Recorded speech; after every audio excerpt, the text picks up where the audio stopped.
ইন্তেকালের 5 দিন আগে প্রচন্ড জ্বর হলো, মাথায় যন্ত্রণা হলো, বারবার বেহুশ হয়ে পড়েন। যে রাত্রে ইন্তেকাল করবেন সেই রাত্রে সাহাবায়ে কেরাম কেউ ঘরে ফেরে নাই, সবাই কাঁদতেছে। সকলের ধারণা নবীজি খুব তাড়াতাড়ি বিদায় হয়ে যাবেন। ঘরের মধ্যে স্ত্রীরা কাঁদেন, জামাই কাঁদেন, নাতি নাতনি কাঁদেন। সব থেকে বেশি কাঁদছেন হযরতে মা ফাতিমা রাদিয়াল্লাহু তাআলা আনহা। রাসূলুল্লাহর হুশ এলো, হযরত ফাতেমার কান্না দেখে কাছে ইশারা করে ডাকলেন, কানে কানে কি যেন বললেন। হযরত ফাতেমার কান্না বন্ধ হয়ে গেল। হযরত আয়েশা ফাতেমাকে ডেকে বলেন, মা তোমার আব্বা জান কি তোমারে বলল, কান্না বন্ধ হলো তোমার?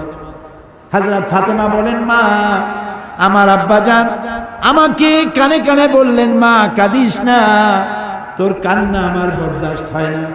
আমি তোমাকে সুসংবাদ শোনাই, আমি মরে যাওয়ার পর সবার আগে তোমার সাথে আমার দেখা হয়ে যাবে। হযরত ফাতেমা বুঝতে পেরেছেন এর অর্থ হলো রাসূলের ইন্তেকালের পরে আত্মীয় স্বজনের ভিতরে সর্বপ্রথম ফাতেমার ইন্তেকাল হবে। হয়েছিল তাই। রাসূলুল্লাহ বেহুশ হয়ে পড়লেন, আবার হুশ হলো, আবার বেহুশ হলেন। হজরের পরে হযরতে জিবরাইল এসে বলছেন, আসসালামু আলাইকা ইয়া রাসূলুল্লাহ, হে আল্লাহর রাসূল, আল্লাহ আপনাকে সালাম বলেছেন আর তিনি জানতে চেয়েছেন আপনি কেমন আছেন। তিনি জানেন আপনি কেমন আছেন, তারপরেও তিনি জানতে চেয়েছেন আপনার মুখে আপনি কেমন আছেন। নবীজি বললেন, আমি বড়ই কষ্টের ভিতরে আছি, অসুস্থ আছি। হযরতে জিবরাইল বলছেন, ইয়া রাসূলুল্লাহ, একজন নতুন ফেরেশতা এসেছে আজ আমার সাথে, যে ফেরেশতা কোন মানুষের কাছে আসার জন্য অনুমতি কোনোদিন চায় নাই আর কোনোদিন চাবেও না, শুধু আপনার অনুমতি চায় আপনার কাছে আসার জন্য। সে ফেরেশতার নাম মালাকুল মউত। হযরতে মালাকুল মউত রাসূলের অনুমতি নিয়ে রাসূলের জাসাদ মোবারকের কাছে এসে সালাম পেশ করলেন। বললেন, ইয়া রাসূলুল্লাহ, আদম আলাইহিস সালাম থেকে নিয়ে শুরু করে এই পর্যন্ত আমি যত মানুষের জান কবজ করেছি আর কিয়ামত পর্যন্ত যত মানুষের জান কবজ করব, কারো কাছে অনুমতি চাই নাই, অনুমতি চাওয়াও আমার লাগবে না। কিন্তু আজকে আসার সময় আল্লাহ রাব্বুল আলামিন আমাকে বলেছেন আমি যেন আপনার অনুমতি চাই। রাসূলুল্লাহ বললেন, মালাকুল মউত, আমি যদি তোমাকে অনুমতি না দেই?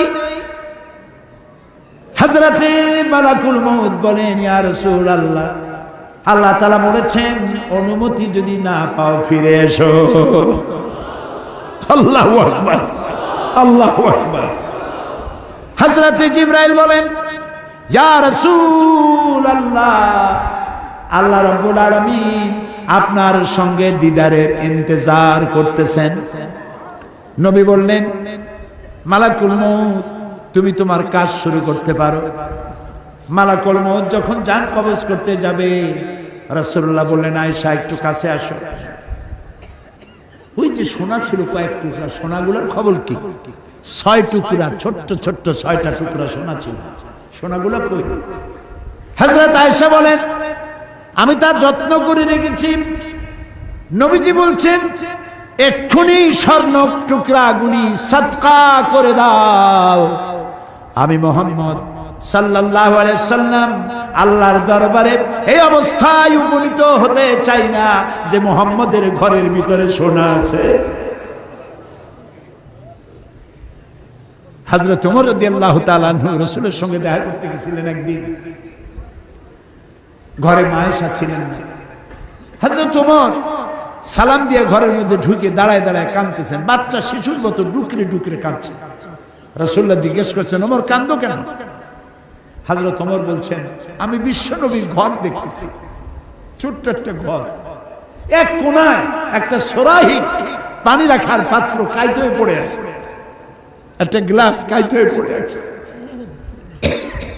আর এক কোনায় 1 কেজি কি আধা কেজি জল পড়ে আছে, আর রাসূল শুয়ে আছেন দড়ি দিয়া বুনানো একটা খাটিয়ার উপরে, চাদর নাই, বালিশ নাই, হাত মোবারক মাথার তলে দিয়ে শুয়ে আছে, পিঠ মোবারকে দড়ির দাগ কেটে আছে। হযরত ওমর বলছেন, ইয়া রাসূলুল্লাহ, আমি তো বরদাস্ত করতে পারছি না। বিশ্বনবী, তার পিঠে দড়ির দাগ, পানির পাত্র কাইত হয়ে পড়ে আছে, খাট নাই, বালিশ নাই, আপনি আমাকে অনুমতি দেন, আমি আপনার জন্য একটা তোষক বানাই নিয়ে আসি। রাসূলুল্লাহ বললেন, ওমর, আমি তো দুনিয়ায় শান্তি করতে আসি না। আমি যদি ওহদ পাহাড়কে বলি, ওহদ আমার জন্য সোনায় পরিণত হয়ে যা, ওহদ পাহাড়টাই সোনা হয়ে যাবে। শান্তি করতে আসি না। নবীজি বললেন, আয়েশারে সোনাগুলি বিতরণ করে দাও, সাদকা করে দাও। মালাকুল মউতকে বললেন, তুমি তোমার কাম সারো। জান কবর শুরু হয়ে গেল। নবীজি জীবনের শেষ কথা মুখ থেকে উচ্চারিত হলো, আসসালাত আসসালাত ওয়া মা মালাকাত আইমানুকুম, ও আমার উম্মতেরা, নামাজ নামাজ। ইন্তেকালের সময় মেয়ের কথা বললেন না, নাতির কথা বললেন না, জামাইয়ের কথা বললেন না, উম্মতকে স্মরণ করালেন, ও আমার উম্মতেরা, নামাজ ছেড়ে দিও না, আর তোমার অধীনস্থ ব্যক্তিদেরকে জ্বালা যন্ত্রণা দিও না, চাকর বাকরের জ্বালা যন্ত্রণা দিও না, গরিব মানুষের দিকে লক্ষ্য রেখো। আর আমি চিরজনমের মতো তোমাদের থেকে বিদায় নিয়ে গেলাম, নামাজ ছেড়ে দিও না। কিয়ামতের দিন ওই রাসূল যদি আমাদেরকে উম্মত বলে পরিচয় না দেন, জান্নাতে যাওয়ার উপায় নাই। আর এক বোন বলেছেন, প্রশ্ন করেছেন, হিল্লা বিবাহ কি? আমাদের দেশে হিল্লা বিবাহের প্রথা চালু আছে, তা কি ইসলাম সমর্থন করে? রাগের মাথায় 3 তালাক দিয়ে দিলে পুনরায় বিবাহ করা যাবে কিনা জানতে চাই।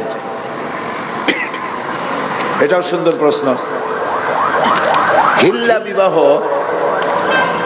এটি ইসলামের দৃষ্টিতে আদৌ জায়েজ নাই, একেবারেই হারাম, একেবারেই হারাম। তালাকের বিষয়টা, হিল্লা প্রশ্ন আসে তালাকের পরে, তাই না?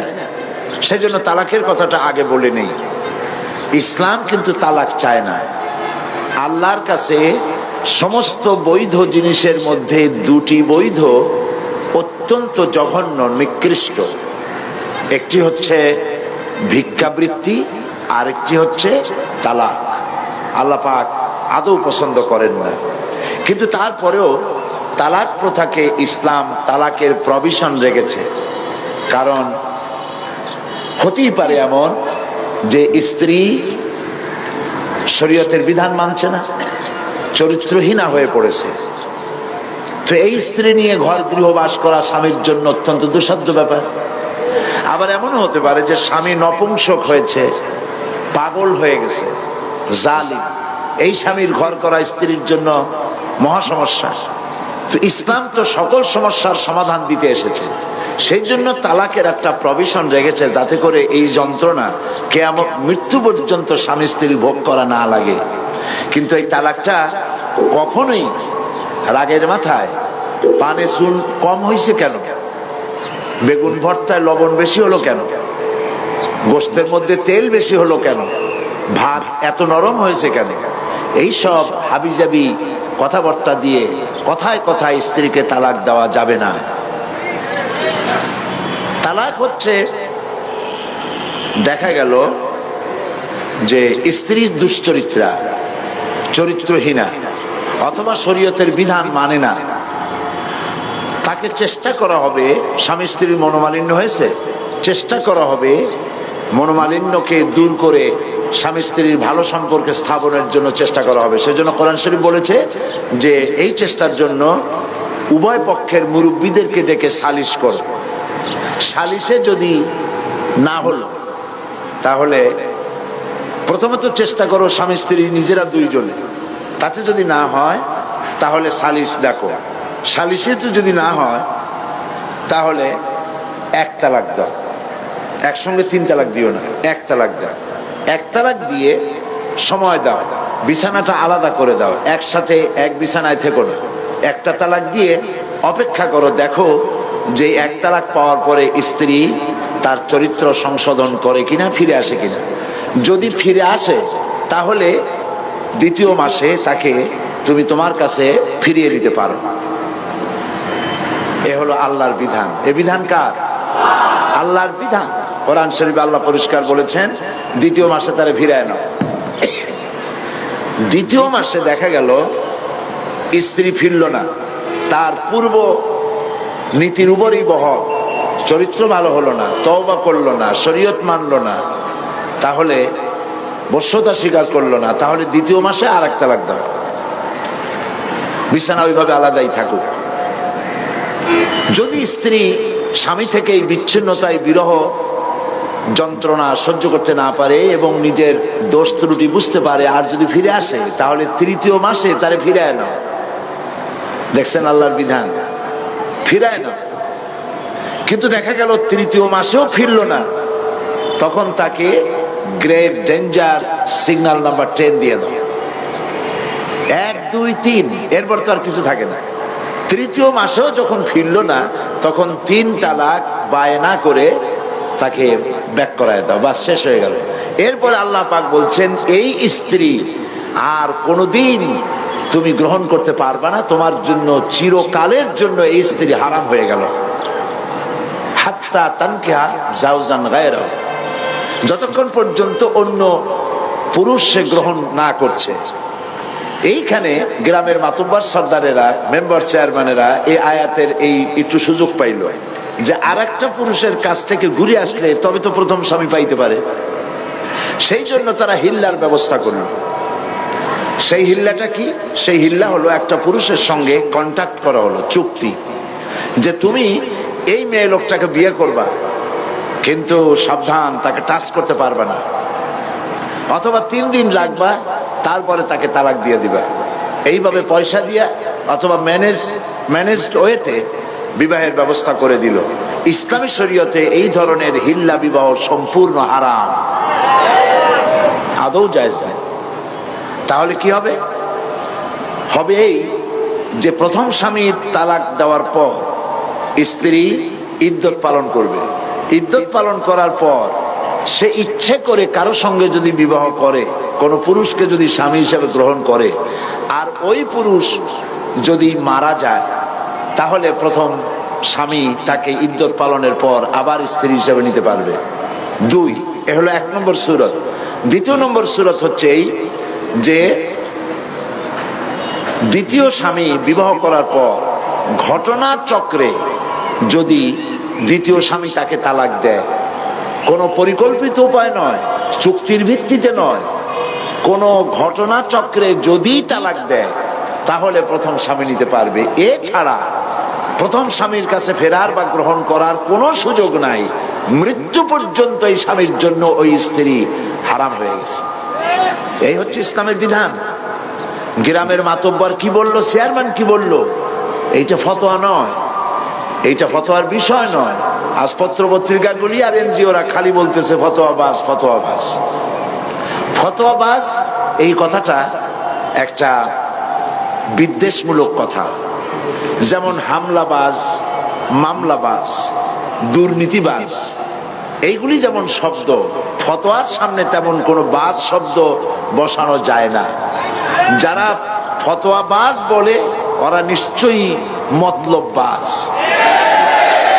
এটা মতলব করে, দুর্বিসন্ধি করে ফতোয়ার মতো এত বড় গুরুত্বপূর্ণ বিষয়কে নিন্দনীয় করার জন্য এই ব্যবস্থা তারা গ্রহণ করেছে।